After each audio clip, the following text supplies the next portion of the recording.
In today's video, I'm going to teach you two main ways to share reports effortlessly. Sharing reports is an essential part of any workflow, whether you are collaborating with colleagues, updating stakeholders, or simply ensuring everyone is on the same page. Making this process easy and efficient can significantly enhance communication and productivity in your team.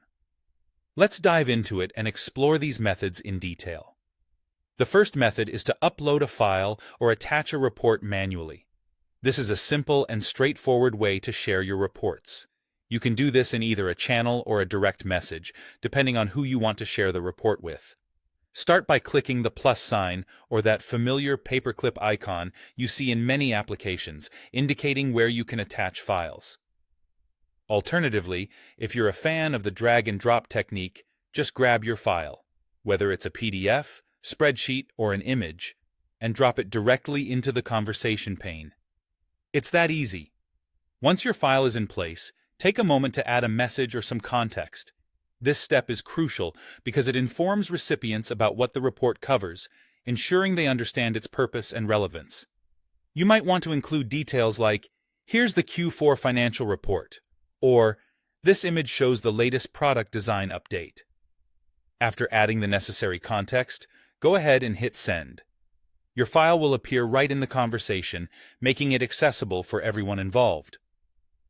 Now, let's look at the second method, using an integration or automation for scheduled report delivery. This is ideal for those regular reports that need to be shared consistently, such as daily sales updates or weekly performance summaries. To get started, you'll first need to set up the integration.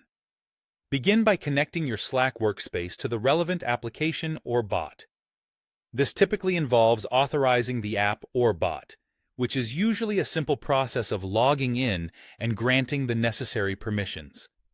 Once you've connected and authorized the app, the next step is to choose the destination channel where you want your reports to be delivered. Think about where your team is most likely to benefit from the information. Then, set a schedule. For example, you can decide that reports should be shared every Monday morning or daily at a specific time. Some integrations also give you the flexibility to add filters or extra context to the reports, catering them more specifically to your audience's needs. By approaching report sharing with these two methods, you can choose what best suits your workflow on any given day. Whether you prefer the manual approach for its simplicity or the automated method for its efficiency, both are powerful ways to keep your team informed and engaged. Try them out and see how they can transform your communication strategies.